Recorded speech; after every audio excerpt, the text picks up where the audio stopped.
Good morning, everybody. Hi, guys. Today, I'm going to discuss some concept based on noun. As we know, noun is the first parts of speech. जैसा कि हम जानते हैं कि parts of speech का first part noun होता है और बिना नाउन के हम सेंटेंस नहीं बना सकते। तो आज हम नाउन पर डिस्कस करेंगे। नाउन है क्या? What do you mean by noun?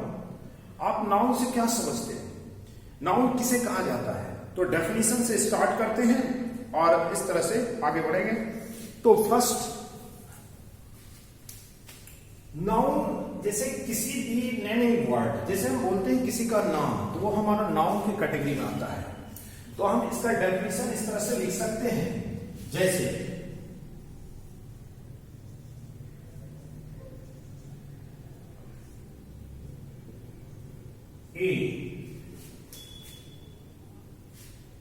a name, कोई भी नाम is called as नाउन।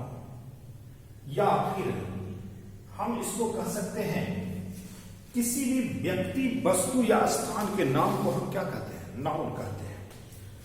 अब इसी में अदर जो इसके डिफरेंट टाइप्स हैं, इस पर भी हम आज चर्चा करेंगे। तो कितने प्रकार के होते हैं नाउन? अगर हम टाइप्स की बात करें तो ये कुल 5 प्रकार के होते हैं। कौन कौन? इसको देखेंगे वन बाय वन। तो पहला हो जाता है प्रॉपर नाउन, दूसरा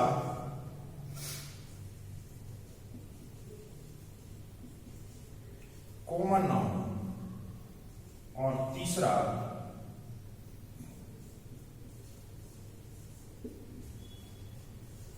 एब्स्ट्रैक्ट नाउन और चौथा मटेरियल नाउन और पांचवा है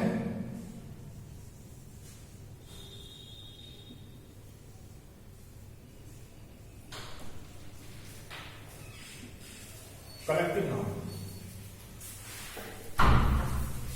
प्रॉपर नाउन कहते किसको है? वैसा नाउन जिससे विशिष्टता का बोध हो, यानी कि जब भी हम कोई नाम बोलते हैं तो उससे एक यूनिक का, अर्थात जब हम कहें व्यक्ति का नाम, सपोज मान लीजिए कि अगर हम यहां पर रखते हैं किसी भी व्यक्ति का नाम और वो है रुपेश, तो रुपेश कहने से एक खास लड़के का नाम होता है, खास लड़के के नाम के बारे में। अर्थात किसी भीड़ में अगर हम उसको बुलाते हैं, हमको उस नाम से संबोधित करना पड़ता है। या फिर अगर हम इस तरह से कहें कोई भी जगह का नाम, जैसे मान लीजिए पटना हो गया, दिल्ली हो गया, कोई भी, है ना, तो इसको हम प्रॉपर नाउन की कैटेगरी में रखते हैं। इसके मेन फीचर्स जो हैं वो ये हैं कि इसमें हम कोई चेंजिंग नहीं करते हैं और खास करके इसका कोई पुल्लन फॉर्म नहीं होता, यानी कि अपने आप में वो यूनिक होता है। और इसका जब भी प्रयोग हम करेंगे तो वो फर्स्ट लेटर जो होगा कैपिटल इस तरह से यूज करेंगे, पहला जो लेटर होगा। उसी तरह से कॉमन नाउन किसको बोला जाता है? Common noun just like we can say that countable noun, अर्थात वैसे नाउन जिसको हम काउंट भी कर सकते हैं। और दूसरा होता है जिसके कहने से, यानी ऐसे नाउन जिसके बारे में अगर हम बोलते हैं तो उसके संपूर्ण बिरादरी का बोध होता है। जैसे अगर मैं कहूं कॉ, या मान लीजिए कि आप हम कहते हैं बॉय, या इस तरह से कोई भी स्टूडेंट, तो यहां पर इस तरह से अगर मैं बोलता हूं तो ये हमारा कॉमन नाउन की कैटेगरी में आएगा। यानी काउ कहने से किसी एक गाय का बोध नहीं होता है, बल्कि उसके संपूर्ण बिरादरी का बोध होता है। अर्थात काउ कहने से संपूर्ण काउ का। उसी प्रकार से लड़का, कौन सा लड़का ये नहीं मालूम है, लेकिन बॉय कहने से सभी लड़के, भले ये पुल्लन फॉर्म में नहीं हो, लेकिन यहाँ कॉमन नाउन के रूप में हम बॉय का प्रयोग संपूर्ण बॉय मेल नंबर फॉर्म में यूज करें। उसी तरह से स्टूडेंट, स्टूडेंट का में कौन सा छात्र, कोई पर्टिकुलर नहीं, इसलिए इसको हम कॉमन नाउन के फॉर्म में रखेंगे। तो कॉमन नाउन के दो, एक तो काउंटेबल नाउन और जिससे दूसरा हो गया कि जिससे संपूर्ण बिरादरी का बोध होता हो, उसको हम बोलते हैं कॉमन नाउन। अब आते हैं एब्स्ट्रैक्ट नाउन। एब्स्ट्रैक्ट नाउन क्या होता है? वैसा नाउन जिससे हम क्या करते हैं ना, एक फीलिंग का, हमें एक एहसास सिर्फ होता है, हम फील करते हैं उसे, हम उसको फिजिकली टच नहीं कर सकते। यानी कि आप किसी व्यक्ति की मदद करते हो, कोई गरीब व्यक्ति की, किसी असहाय व्यक्ति की, तो आप जिस भावना से मदद करते हो वो एक, उसको कोई देख नहीं सकता है, लेकिन जो वस्तु देते हैं वो भले दिखेगा। तो जिस भावना से आपने किया वो, उसी को हम बोलते हैं एब्स्ट्रैक्ट नाउन। यानी कि इस कैटेगरी में आ जाएगा सिंपैथी। Sympathy, clear? सिंपैथी। अब कोई है ऑनेस्ट और उसके हम ईमानदारी की बात करें तो ये हो जाएगा ऑनेस्टी, क्लियर? इसी प्रकार से ये जो है एक ऐसा नाउन जिससे हम, जिसको हम सिर्फ फील कर सकते हैं, ना टच कर सकते हैं, ना पकड़ सकते हैं, ना हम उसको किसी भी प्रकार से, सिर्फ हम एहसास करते हैं उस नाउन के बारे में, तो उसको कहा जाता है एब्स्ट्रैक्ट नाउन। इसका कोई प्लूरल फॉर्म नहीं होता, ना ही हम इसके पहले कोई आर्टिकल वगैरह का प्रयोग करते हैं, और ये अपने मूल रूप में उसी प्रकार से होगा, और इसके साथ हमेशा वर्ब सिंगुलर प्रयोग किया जाएगा। मटेरियल नाउन क्या है? तो वैसे सारे नाउन जिसको मापा या तोला जा सकता है, अर्थात जिसको हम मेजर करते हैं, अर्थात माप के हमको मिलता है, वो होगा। जैसे हम कह सकते हैं ऑयल, जैसे कोई भी राइस, फिर जैसे कोई भी इस तरह का मटेरियल हो गया, व्हीट हो गया यानी गेहूं, चावल, या फिर मान लीजिए कि आप कोई भी वैसा पदार्थ जो मार्केट से खरीदते हो जिसका हम मेजरमेंट करते हैं, यानी माप के हमको प्राप्त होता है, उसको काउंट नहीं करते हैं, काउंट करके हमें प्राप्त नहीं होता है। और इसका क्या होता है कि ये जब भी प्रयोग होगा तो ये सिंगुलर फॉर्म में, यानी कि सिंगुलर वर्ब का प्रयोग इसके साथ किया जाएगा, क्लियर? और इसमें भी किसी प्रकार का हम आर्टिकल वगैरह का प्रयोग नहीं करेंगे। नेक्स्ट आ जाता है कलेक्टिव नाउन। कलेक्टिव नाउन किसको कहते हैं? कलेक्टिव नाउन वैसा नाउन जिससे संग्रह, समूह या संगठन का बोध हो, संग्रह, समूह या संगठन का बोध हो, उसे हम कलेक्टिव नाउन कहते हैं। जैसे family, class, crowd, committee, council, ये सब हमारा क्या है? कलेक्टिव नाउन है, अर्थात जिससे संग्रह, समूह या संगठन का बोध हो, उसे हम कलेक्टिव नाउन कहते हैं। कलेक्टिव नाउन ये जब इसके अदर फीचर भी हैं, और कलेक्टिव नाउन हमेशा इस तरह से सिंगुलर फॉर्म में प्रयोग किए जाएंगे, और इसका एक खासियत यह है कि इसके लिए हम जो प्रोनाउन का प्रयोग करते हैं वो इस तरह से इट से हम डिनोट करते हैं इसको। जैसे अगर मैं कहूं यही चीज, कलेक्टिव नाउन को हम फर्दर इस प्रकार से डिवाइड कर सकते हैं। जैसे कलेक्टिव नाउन में कई सेक्शन हो जाते हैं, जैसे generalised collective noun, group collective noun, और एक होता है डिस्ट्रीब्यूटिव कलेक्टिव नाउन। तो जब ग्रुप कलेक्टिव नाउन की बात होती है तो वैसे नाउन से, जैसे अगर हम कोई एक वर्ड बोले और वैसा वर्ड, वैसा एलिमेंट जिससे एक ही प्रकार का बोध होगा, एक ही प्रकार के अवयव यानी एक ही प्रकार के सदस्यों के संयोजन से बना। जैसे मैं कहूं पुलिस, तो पुलिस कहने से संपूर्ण पुलिस डिपार्टमेंट का बोध होगा, अर्थात जब संपूर्ण डिपार्टमेंट का बोध होगा तो इस केस में यहां पर हम कह सकते हैं पुलिस आर। पुलिस के बाद पुलिस आर ही होगा। अगर एक पुलिस को बताना होगा तो उसके लिए पुलिस मैन कहेंगे, है ना, यानी MAN मैन, पुलिस मैन। तो उसी प्रकार से ग्रुप कलेक्टिव नाउन वैसा कलेक्टिव नाउन जो एक ही प्रकार के सदस्यों या एक ही प्रकार के एलिमेंट्स के संयोजन से तैयार हुआ हो या संयोजन से बना हो। इसी प्रकार से दूसरा हो जाएगा जनरलाइजिंग कलेक्टिव नाउन। जनरलाइजिंग, जैसे कि हम बोलते हैं इसको जनरलाइजिंग,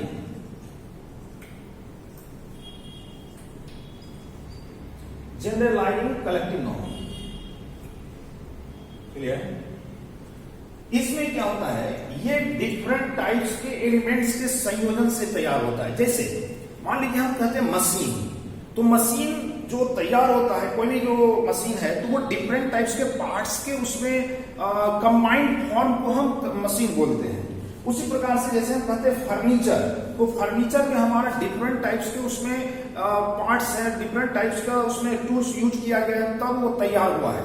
तो कहने का मतलब जब विभिन्न प्रकार के एलिमेंट्स के संयोजन से कोई भी इस प्रकार का वर्ड तैयार होता है, जिसको हम बोलते हैं कलेक्टिव नाउन के सेंस में, उसको हम जनरलाइज्ड कलेक्टिव नाउन बोलेंगे। अब जैसे ये ग्रुप हो गया एक ही प्रकार के, यहां हो गया विभिन्न प्रकार के अवयवों या एलिमेंट्स का संयोजन, और एक हो जाता है distributive collective noun.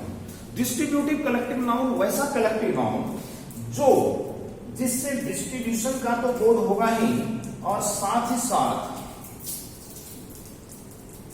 Distributive collective noun. Clear? Distributive collective noun इसका एक सिम्टम ये भी है कि डिस्ट्रीब्यूटिव कलेक्टिव नाउन जब हम प्रयोग करते हैं और यदि उसके द्वारा किसी भी सेंटेंस में डिस्ट्रीब्यूशन का बोध हो, तो वहां पर वो वर्ब सिंगुलर वर्ब प्लूरल लेगा। लेकिन यदि उससे एक यूनिट का बोध होता हो, जैसे अगर मैं कहूं एग्जांपल के रूप में कि jury has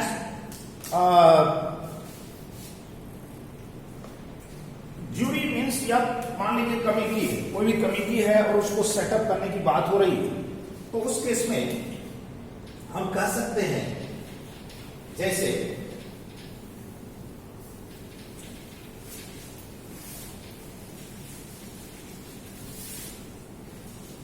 distributive collective noun ऐसा कलेक्टिव नाउन जो आपस में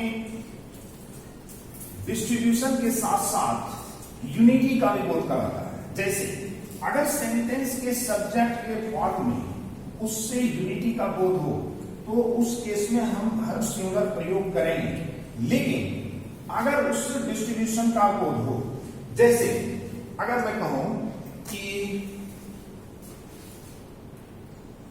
the jury are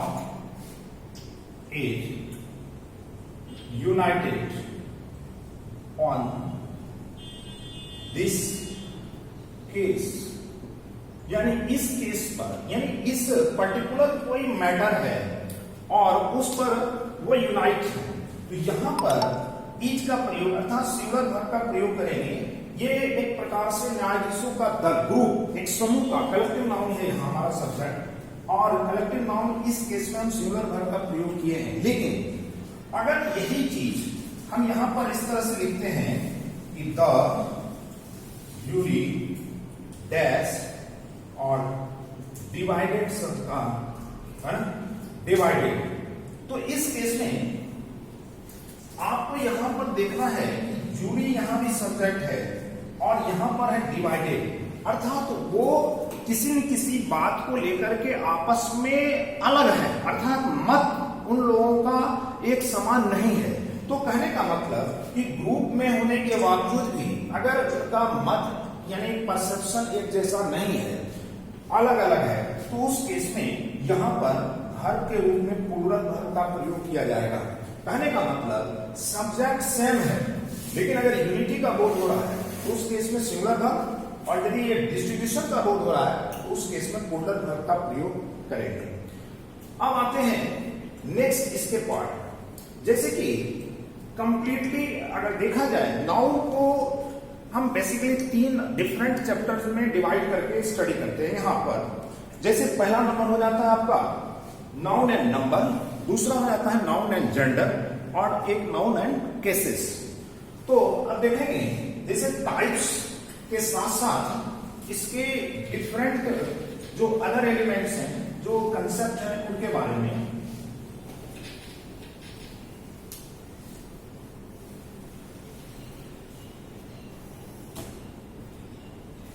first one is noun को बेसिकली जब भी इस प्रकार से 3 अलग अलग चैप्टर में डिवाइड किया गया है। नाउन एंड, पहला हो गया noun and number, and second one is noun and cases, और तीसरा हो गया नाउन एंड जेंडर। अब इसी को हम लिख सकते हैं,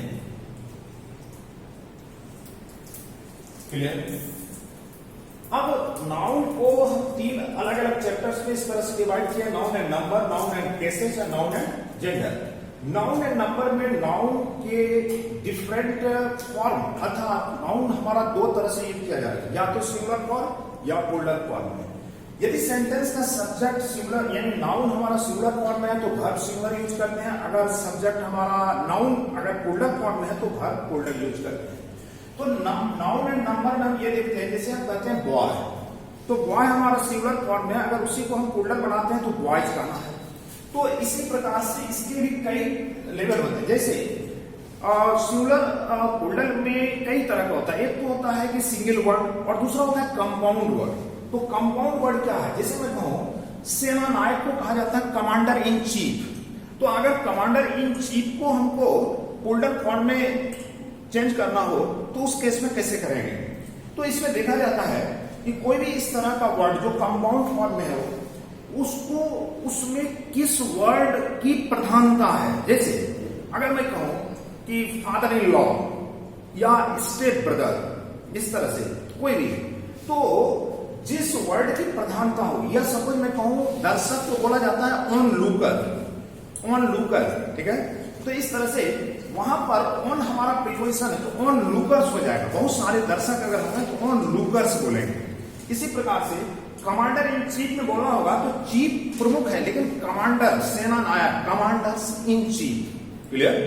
उसी प्रकार से फादर इन लॉ की मैं बात करूं तो यहां पर देखा जाता है कि किस वर्ड की प्रधानता है, तो फादर है ना, तो उस मेन वर्ड में एस का प्रयोग किया जाएगा। तो ये कुछ हुए कि नाउन एंड नंबर में नाउन और उसके डिफरेंट फॉर्म की चर्चा करते हैं और वो कई तरह से हो सकता है।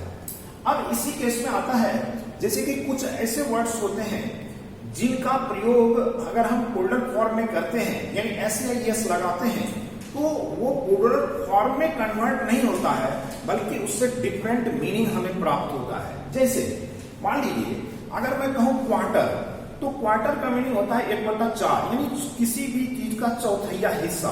लेकिन अगर उसी में एस का प्रयोग हम करते हैं यानी क्वार्टर्स अगर एस लग जाए तो उसका मीनिंग हो जाता है सरकारी भवन या आवास, यानी कोई भी बिल्डिंग सेंस में हम बोलते हैं। उसी प्रकार से अगर मैं कहूं रिटर्न, तो रिटर्न का मीनिंग होता है कहीं जाके वापस आना। लेकिन अगर उसमें एस लग जाए तो उसका मीनिंग हो जाएगा इनकम, प्रॉफिट से। तो इसी प्रकार से इस कैटेगरी में कुछ ऐसे वर्ड्स होंगे जिनका जनरली हम यूज तो करते हैं, लेकिन अगर उसमें एस का प्रयोग किया जाए तो उसका मीनिंग कंप्लीटली चेंज हो जाता है, क्लियर। तो इस पर एक कंप्लीट आगे एक क्लास दिया जाएगा। नेक्स्ट आता है noun and cases. Noun and cases में नाउन और उसके डिफरेंट केस का स्टडी करते हैं। जैसे केस कितने प्रकार के, तो केस में आ जाता है आपका, जैसे हम कहते हैं 3 प्रकार के, कौन कौन, तो इसमें पहला आ जाएगा सब्जेक्टिव, दूसरा आ जाएगा पजेसिव और तीसरा आ जाएगा objective. Subjective case, possessive case और ऑब्जेक्टिव केस। सब्जेक्टिव केस का प्रयोग हमेशा किसी न किसी सेंटेंस के सब्जेक्ट के जगह पर किया जाएगा। पजेसिव केस का प्रयोग 2 तरह से किया जाएगा, सब्जेक्ट के रूप में भी और किसी सेंटेंस के मध्य में अर्थात बीच में। तो इसको सेंटेंस के द्वारा अभी देखेंगे। ऑब्जेक्टिव केस का प्रयोग ऑब्जेक्ट के रूप में किया जाएगा और ऑब्जेक्टिव केस का प्रयोग कहां कहां किया जाएगा तो उस केस में हम अभी चर्चा करेंगे इस पर आगे। जैसे सब्जेक्टिव केस, जैसे मैं कहूं 2 सेंटेंस के द्वारा इसको कि he had completed his project, clear. और दूसरा सेंटेंस अगर मैं लिखूं कि his car is new, यहां पर देखने वाली बात है कि his का प्रयोग यहां भी है और his का प्रयोग यहां भी है। इन दोनों में क्या अंतर है, अर्थात पजेसिव केस का प्रयोग यदि हम कोई भी सेंटेंस के मध्य में करते हैं तो उसका हिंदी मीनिंग सेल्फ से होता है, अर्थात अपना।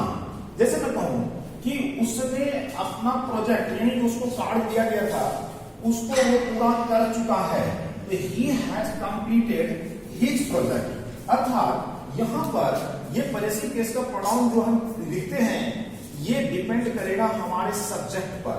अर्थात इस केस में हम इसको एडजेक्टिव करते हैं, अर्थात ही का पॉजेसिव फॉर्म होता है हिज, जिसका हिंदी मीनिंग होता है अपना से। उसी तरह से अगर यही हिज को हम डायरेक्ट सब्जेक्ट की जगह पर रखते हैं तो उसका मीनिंग होता है हिज कार, या उसकी कार नहीं है।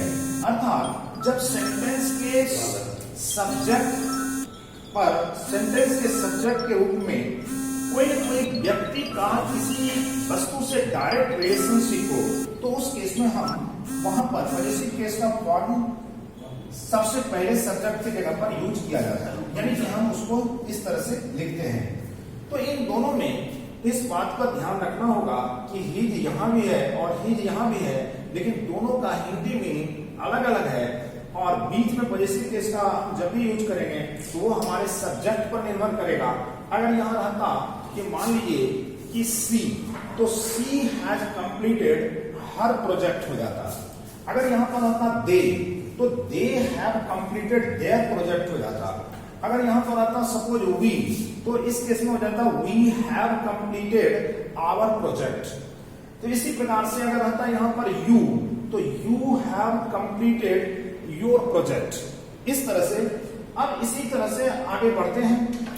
तो ये हो गया सब्जेक्टिव केस। सब्जेक्टिव केस का प्रयोग हमेशा सब्जेक्ट की जगह पर होगा। पॉजेसिव केस का प्रयोग हमेशा दो तरह से इस तरह से करेंगे, बीच में भी और सेंटेंस के स्टार्टिंग में। अब आते हैं ऑब्जेक्टिव केस। ऑब्जेक्टिव केस का प्रयोग सेंटेंस में ऑब्जेक्ट के रूप में किया जाएगा। और जैसे कहते हैं कि कोई भी अगर आपको कहते हैं कि बिलीव मी, तो वहां बिलीव का मतलब मुझ पर विश्वास करो। अर्थात कोई भी डायरेक्ट एक्शन वर्ब अगर आएगा तो उसके तुरंत बाद अगर हमको प्रोनाउन को रखना होगा तो वो हमेशा ऑब्जेक्टिव केस का प्रोनाउन होगा। इसी प्रकार से यदि मैं प्रीपोजिशन की बात करूं, जैसे कहता हूं कि मेरे और तुम्हारे बीच में, तो इस तरह से यहां पर कहना होगा बिटवीन आई एंड यू। वहां पर यू का मतलब है ऑब्जेक्टिव केस का यू, यानी यू योर यू। क्लियर? तो जब भी कोई भी प्रीपोजिशन हम प्रयोग करेंगे तो उसके ठीक बाद ऑब्जेक्टिव केस का प्रोनाउन रखेंगे और ऑब्जेक्टिव केस हमेशा ऑब्जेक्ट फॉर्म में यूज किया जाएगा। अब सवाल है कि जैसे नाउन एंड केसेस में डिफरेंट केसेस का स्टडी करते हैं, सब्जेक्टिव, पॉजेसिव और ऑब्जेक्टिव, और इसके साथ साथ जो नाउन यूज किया जाएगा। थर्ड नंबर आता है noun and gender. Noun and gender में नाउन और उसके डिफरेंट जेंडर का स्टडी करते हैं। ये कितने प्रकार के होते हैं? तो जेंडर बेसिकली 4 प्रकार के होते हैं। कौन कौन? तो पहला नंबर हो जाता है जिसको हम बोलते हैं मैस्कुलिन।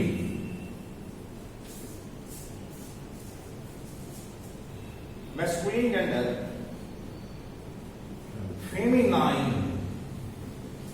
और एक हो जाता है वुमन जेंडर और न्यूट्रल जेंडर।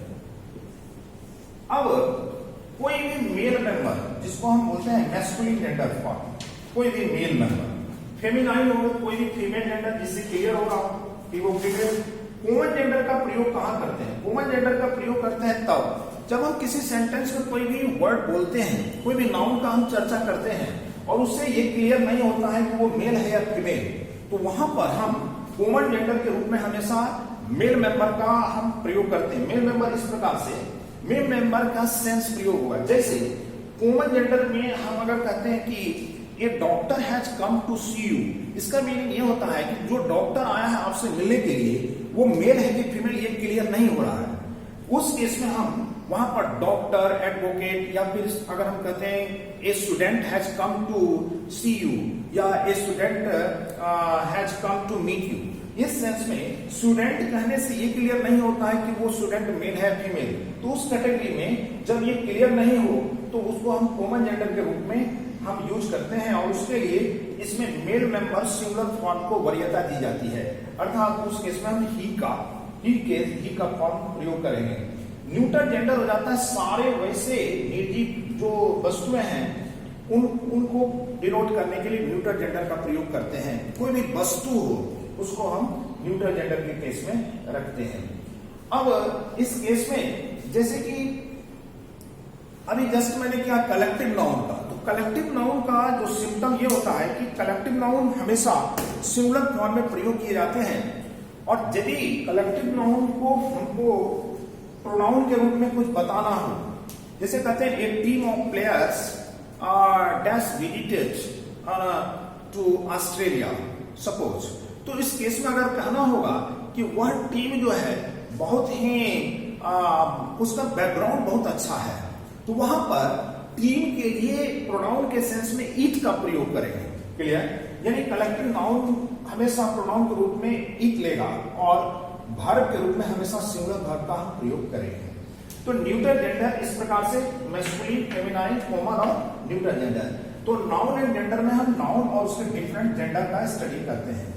अब आता है कुछ कंसेप्ट की बारी। तो कंसेप्ट क्या होता है? जैसे कि अगर हम कोई भी इस प्रकार से कोई वर्ड, जैसे आईसीएस इंग्लिश कुछ ऐसे वर्ड्स होते हैं, जैसे हम कहें मैथमेटिक्स, स्टैटिस्टिक्स, पॉलिटिक्स, इकोनॉमिक्स, तो इस तरह के कुछ जो वर्ड्स होते हैं जिनसे क्लियर होता है किसी सिंगल सब्जेक्ट की बात, लेकिन अगर उससे किसी पर्टिकुलर पर्सन का अटैचमेंट हो जाए तो उसको हम इस तरह से कह सकते हैं। जैसे हम ये कह सकते हैं कि mathematics is an interesting subject, लेकिन अगर ये कहना होगा कि the mathematics of KC Sinha या आर.डी. शर्मा या कुछ भी इस तरह से डैश वेरी गुड, तो उस केस में ये देखना होगा कि उस सब्जेक्ट से किसी न किसी व्यक्ति का जुड़ा हो रहा है, कनेक्ट हो रहे हैं। तो वहां पर जब अटैचमेंट कोई व्यक्ति का भी हो जाए तो उस केस में वर्ब का प्रयोग हम प्लूरल फॉर्म में करेंगे।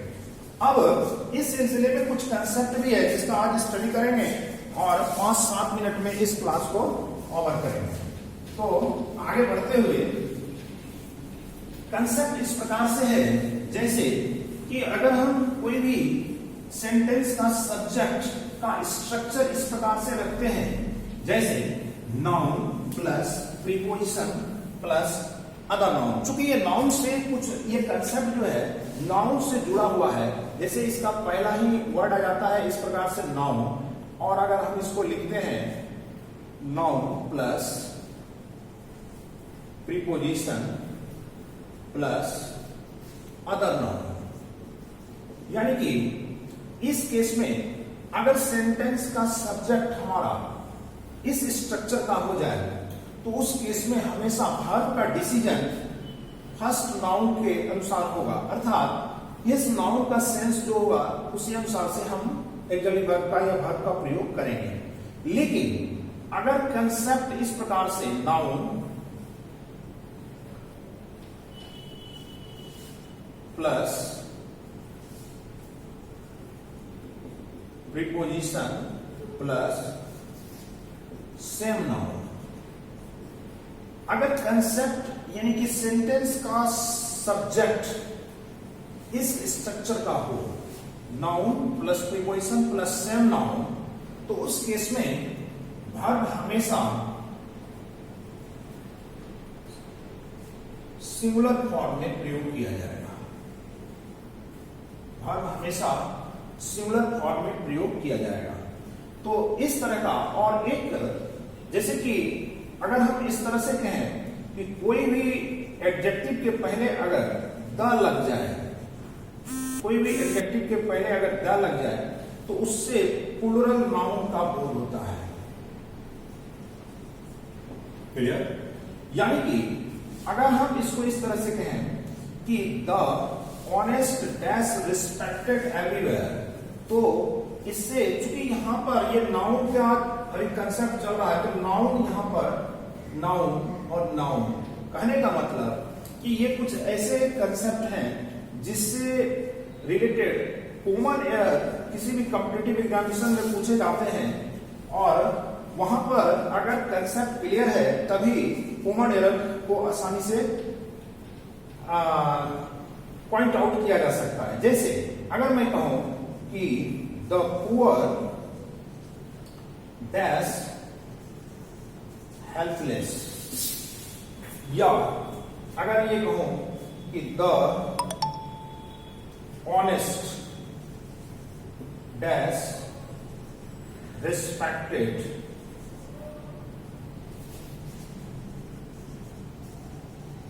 एवरीवेयर, तो इस तरह से यहां पर द पुअर कहने से ये एडजेक्टिव के पहले द लग चुका है, इसीलिए द पुअर कहने से यहां पर प्लूरल नाउन अर्थात गरीब लोग असहाय होते हैं, तो यहां पर प्लूरल नाउन का जब बोध हो रहा है तो वर्ब हमेशा क्या होगा, प्लूरल, यानी कि प्लूरल वर्ब प्रयोग किया जाएगा, अर्थात यहां आर लिखेंगे।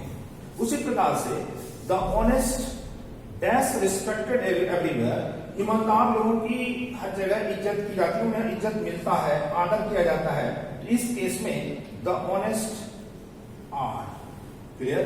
तो इसी तरह से जैसे कि कोई भी, जैसे दीप है, कोई भी जो एडजेक्टिव है अगर उसके पहले द का हम प्रयोग करते हैं तो उससे हमारा प्लूरल नाउन का फॉर्म प्राप्त होता है, और जब प्लूरल नाउन का फॉर्म प्राप्त होता है तो उसके साथ हमेशा प्लूरल वर्ब का प्रयोग करेंगे। इसी तरह से कोई भी जो यूनिट ऑफ मेजरमेंट होता है, यूनिट ऑफ मेजरमेंट अर्थात मापने की इकाई, अगर उसके ठीक पहले कोई डायरेक्ट न्यूमेरिकल वैल्यू आ जाए तो वो जो यूनिट ऑफ मेजरमेंट है वो अपने मूल रूप में रहेगा। जैसे कि 5, अगर मैं कहूं 5 डजन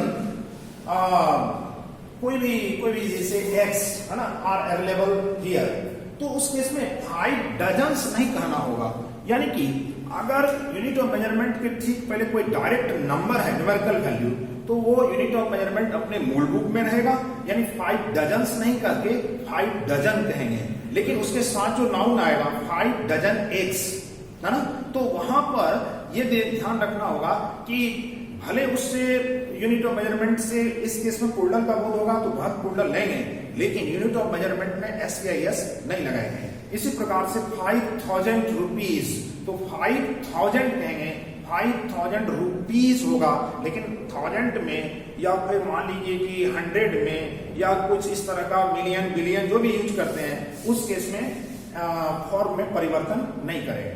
दूसरा, जब इंडेफिनिट केस का प्रोनाउन किसी यूनिट ऑफ मेजरमेंट के पहले लग जाए, जैसे ए फ्यू, सम, मेनी, तो उस केस में यूनिट ऑफ मेजरमेंट में चेंजिंग होगा, अर्थात मेनी डजन्स, है ना, ऑफ एग्स, इस तरह से, या मेनी डजन्स या मेनी थाउजेंड्स, या इस तरह से कुछ हजार। और दूसरा हो जाता है कि जब यूनिट ऑफ मेजरमेंट को हम प्रीपोजिशन से अटैच करते हैं, जैसे कहते हैं थाउजेंड्स ऑफ रुपीज, तो थाउजेंड्स यहां पर एस लगेगा, तो यहां पर एस लगेगा तो वहां प्रीपोजिशन तुरंत अटैच हो जाएगा, यानी थाउजेंड्स ऑफ रुपी या थाउजेंड्स ऑफ पीपल, मतलब कि हजारों हजार लोग, क्लियर। तो इस तरह से यूनिट ऑफ मेजरमेंट हमेशा जब भी होगा तो किसी नाउन के साथ यूज होगा, तो वो हमेशा इस तरह से देखना है कि अगर न्यूमेरिकल वैल्यू है तो वो अपने मूल रूप में ही रहेगा, अर्थात उसको चेंज नहीं करेंगे। लेकिन अगर इंडेफिनिट केस का प्रोनाउन उसके पहले लग जाए, मेनी, सम, ए फ्यू, तब हम उसको चेंज कर सकते हैं। अदरवाइज डायरेक्ट अगर न्यूमेरिकल वैल्यू रहेगा तो उसको हम अगर प्रीपोजिशन से अटैच करेंगे तो वहां पर हम उस यूनिट ऑफ मेजरमेंट के साथ एस का प्रयोग करेंगे, क्लियर। तो ये था आज का noun definition and different types and some different concepts, clear. Next class में हम नाउन से रिलेटेड कुछ अदर कंसेप्ट और उसके कुछ प्रैक्टिस के लिए कॉमन एरर पर भी हम चर्चा करेंगे। तो आज का क्लास यहीं तक। Thank you very much.